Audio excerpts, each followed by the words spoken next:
All right, appreciate y'all being here, and hopefully you got some good stuff out of practice today. Before we get rolling, and I don't have this big long opening statement, so y'all just fire questions away. But I do want to say this, man, is Coach Kellogg and the women's basketball team. I thought that, man, that was really impressive, and I thought it showed well on national TV. And man, if we can play. And I told our team this the day after, so Tuesday in our team meeting on Tuesday morning.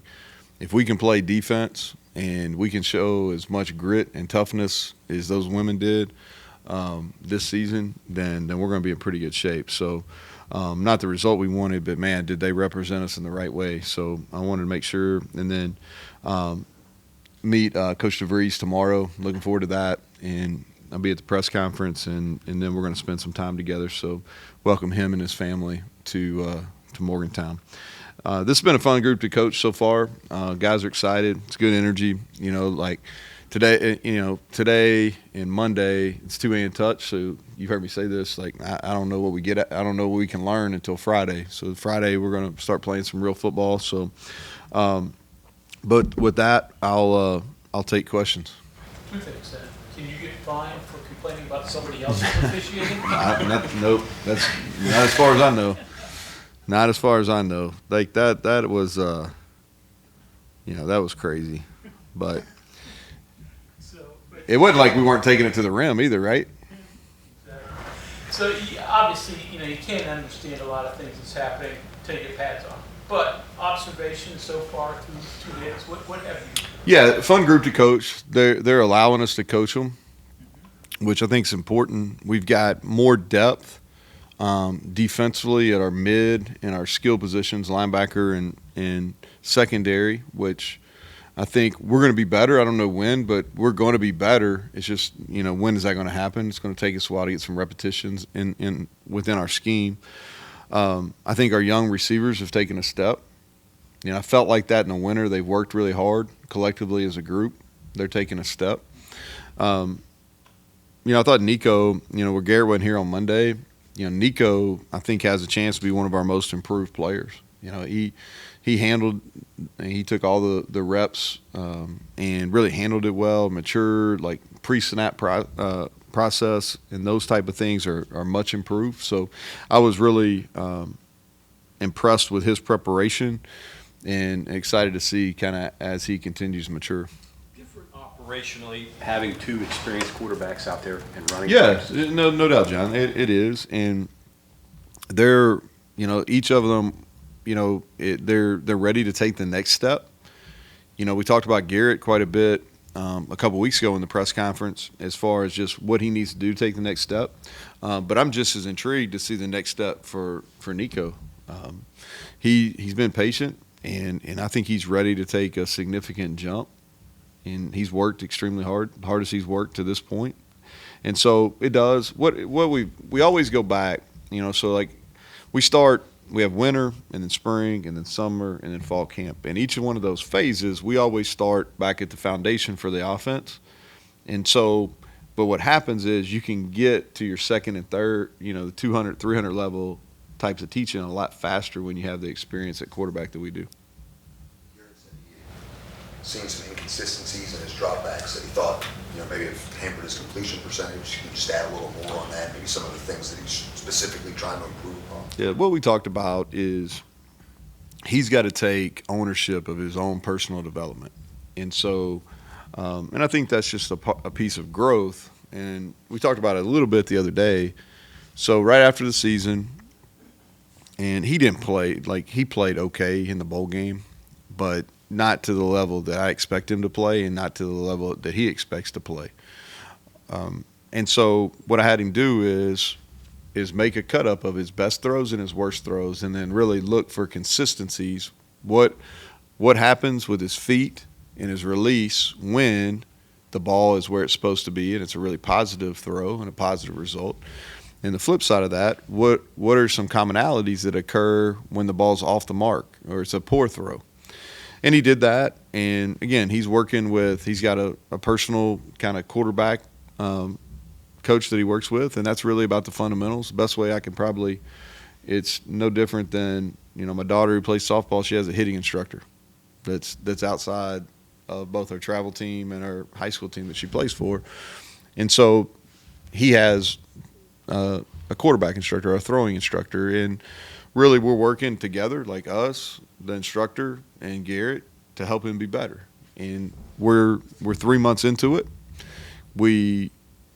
Today was the first day's practice, so those are the first things, some of these mechanical things that we changed with how he finishes and really working on touch passes, getting his drops more consistent and giving him some input on what the drops are going to be.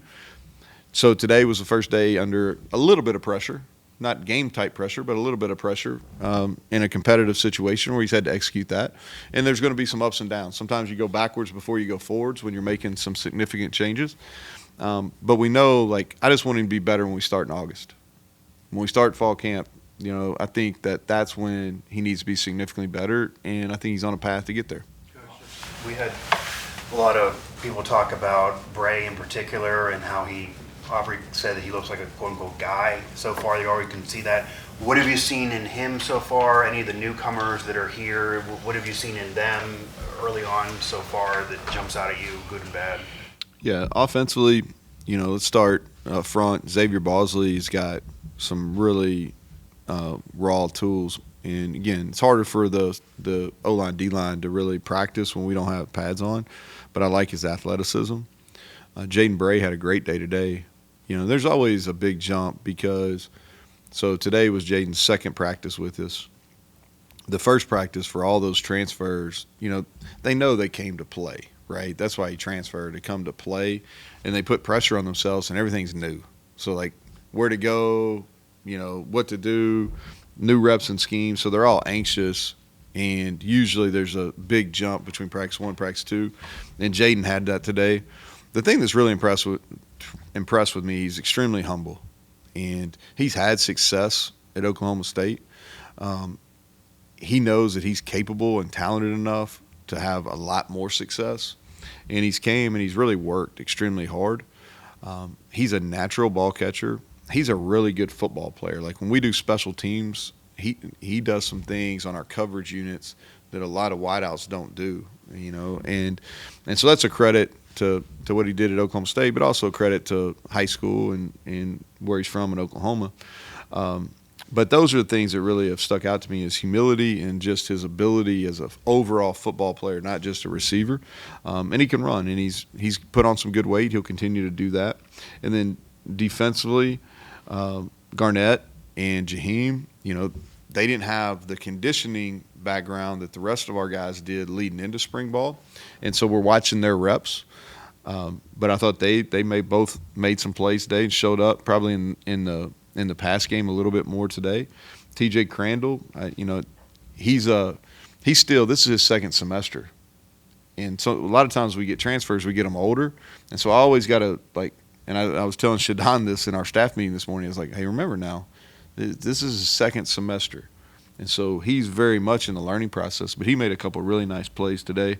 And then TJ Jackson is going to be a factor for us. Anybody else, Mike, that you were wondering about? I think they covered most of them. Yeah.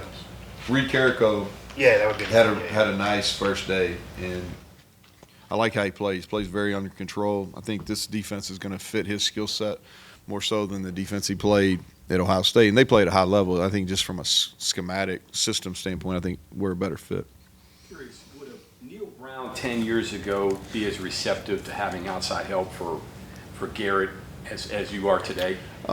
Probably not, but I think there's some trust there because I know the instructor very well, and there's some things that we just can't do with him. And he knows Garrett personally, and they've worked together for a long time, and so he's seen the transition from where he was, in high school all the way through. The short answer to that is no, but there's reasons.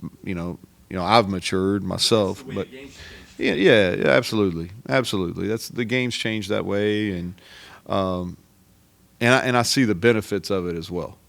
Because a lot of the times we're saying the same things. New question on 3 individuals. So Austin McKay, Lawton, and then Chris Herring? Start with the players, or they no longer? So Tariq, he hasn't been with us all winter, and so he made the decision. He's going to graduate, and we wish him the best. Zaki has medically retired, and he had a deal that it really was a struggle. He's a great kid and fully support him. And Chris is working with us in a consulting role, and so giving us some eyes, and he's a lot of experience. He's a head coach for a long time, and he's been a really successful special teams coordinator, both at Pitt and at Wisconsin, and he's a former Mountaineer, and he's got and so he's going to help us in a consulting role. Mainly special teams with him? Yeah, mainly special teams. Yeah. Noticed Traylon, Ray, and Hudson, body-wise, they really. Yeah, they put on weight. Yeah, and I think they'll continue. Hudson Clement has probably, of all our skill guys in our program, he may have had the best. And I say this a lot because, and I know we did the video.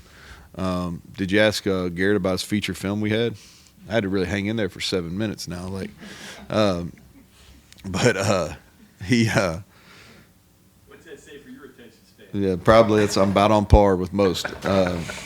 But he, I lost my train of thought. What was I saying? We were talking about Hudson. Oh yeah, so Hudson, and I say Hudson. Everybody wants it to be a feel-good story, and there are some really cool elements. But the kid can really play, and he's a good athlete. And so Mike tested all our guys last week, and they tested in the shuttle, 10, the 20, the L drill that they do at the combine. And I mean, Hudson's right at the top on every one of those. So he's added weight and gotten faster. How big of a spring is this for Jalen Anderson? Big. Yeah, no doubt. He knows it. He's talented. He really is. He's been more consistent in the winter. Was okay on Monday. Was much better. He's been more coachable. And so this is a big, he's plenty talented enough to play here and take on a bigger role. But he has to go out and do it, and it's more of a consistency. There's been some real highs, but there's been some real lows. But he's capable, and we want him to be successful here. He just has to go out and make it happen. Back on Ray, I imagine he's neither an inside nor an outside, probably combination. Yeah. And just a physical skill that allows him to do that. Looks like he can move his body. He's got probably good eyes. He does. He's a really good blocker too. He's got some strength to him. He looks like a long, lean guy, but he's got some raw power. And so what we're trying to do really is just train all those guys to be inside and outside. Like today while y'all were out there, you probably saw Hudson working some in the slide, Jaden work some in the slide, Traylon work some in the slide. Just getting them used to doing more so of that. And we'll be a little bit more in some 10 personnel, 4 wideouts during spring because Cole's not going. So in some 2-minute situations, we'll do that, where last fall, probably going into, the season, Cole will be back out there doing that. Coach, even being out there, people were mentioning about Ray and Hudson and their body and their offseason. How would you characterize Rodney Gallagher's offseason, where he is now and where you expect him to go as a player this year? A lot of hype going into last year, but yeah, he's going to take so much more fluid. You got to think like last year, and I tried to not temper, but I wanted to make sure expectations were in line, just because it was such a different deal for him. Going from playing quarterback and just kind of running around to now he had to play receiver, and we tried to get him the ball, especially from about the midpoint on, and he did some good things. But I think he'll be a guy that's going to be a true receiver now, and not just somebody that we're trying to figure out how to get the ball to. And he's gained strength. He's worked really hard. For somebody that had the attention as young as he did, being on Bronny's AU basketball team and winning all the accolades both in basketball and football, he's really humble, and he's came in here and worked. And I think that bodes well for him. but he's a much better receiver right now than he was at any point last year. Speaking of small receivers, tell me a little bit about Tyler Evans. Yeah. Maybe he played for Yeah, so Tyler is from Youngstown, and he's walked on and kind of established himself as a really hard worker. I think this fall he's going to get played a little bit last year on a couple special teams. But if you talk about somebody that's got a lot of respect from our football team, and it's earned because how he works, and I think he's a guy from offensively, but for the most part, probably special teams wise, has a real chance heading into the fall. Neal, how did your relationship with Garrett begin when he was 14, 15 years old? Yeah, so he came to our camp at Troy, and I don't know what he weighed, but it wasn't very much. But he had a really live arm, and so there's two things that stuck out to me when he came to our camp is number one, like for a kid that probably weighed 140, 145 pounds, man, the ball just jumped out of it. One thing we do at camp is we always do an out throw from one hash to the other hash, right? And like he did it with ease. The other thing too is just he had contagious energy and like bounced around, and that's something like, and y'all probably get a sense too. And honestly, he's still a little bit down. Like he and his grandfather are really close. So he buried him on Monday and then turned around today, and he didn't get back till like, I don't know, about 3 a.m. on Tuesday morning. So he's not exactly himself, and y'all have interacted with him enough now. Like we talked today in our team meeting, we were talking about energy givers and energy takers, and he is an energy giver. Like you feel better being around him because he has a good vibe about himself. He smiles a lot. He has great energy. And so when he initially came to the camp, even though he was tiny, the ball jumped out, and you could tell he had this aura about him that he had natural leadership skills and he had really positive energy. How do you keep that going over the years? I mean, Well, that's a credit to his mom and dad, really. Both his mom and his dad, they understand, athletics. His dad has been involved in baseball his whole life, and his mom Blake is really, she does a good job of keeping him grounded. Like funny, like last night, my wife, who I need to note, it's her birthday today, so I need to make sure, like, all right, happy birthday. But so my wife was showing me the movie basically we did on Garrett's season last year, and she was doing a kind of a head count on how many times he flipped his hair, and but she was showing me that, and so I texted him, I'm like, hey man, are we going to be able to fit you? Like, do we need to get a bigger helmet for you coming to practice tomorrow after your cinematic debut here? And he's like, my mom already texted me, so like she does a good job of keeping him humble too. But I think like his energy and his outlook, that didn't have anything to do with what he's doing here. That has everything to do with his mom and dad. It's probably too early for me to ask this, but I'm going to ask you anyway. All right. We'll probably revisit it. Clay Ash, pretty intriguing guy. He is. His some of his times are really good too. Local guy, graduated high school early, played at IMG his senior year, and he's going to be a guy that's kind of the next one of these guys that came as a walk on, but he's going to be a player. Yeah, he's got good football talent. He's got good knowledge. He's strong. He can run. He's got really, really good short area burst. Is that 220 accurate? I don't know about all that. I don't know. We'll have to check Monty on that one. I'm going to say no, but he is like, he's strong. playing for the next 8-10 days, and then what do you need to accomplish? Yeah, so tomorrow, so what we've done is basically got it planned for the first 2 weeks, and then try to have some flexibility to kind of meet us where we're at. And so we're going to put the pads on Friday, and we're going to do a little bit of tackling, more of a teaching than a lot of good on good, and really start hitting on some situations. Really run game focus on Friday, and then come back. We're going to practice next Tuesday and Thursday Tuesday, Thursday, and Saturday, and kind of build up. We've got all of our parents' families are coming in on Saturday the 6th, and so build it up where we'll do some work in the stadium on Saturday. But I want to progress where the following Thursday and Saturday we're going to be getting to where we're prepared to do some physical work. Anybody else?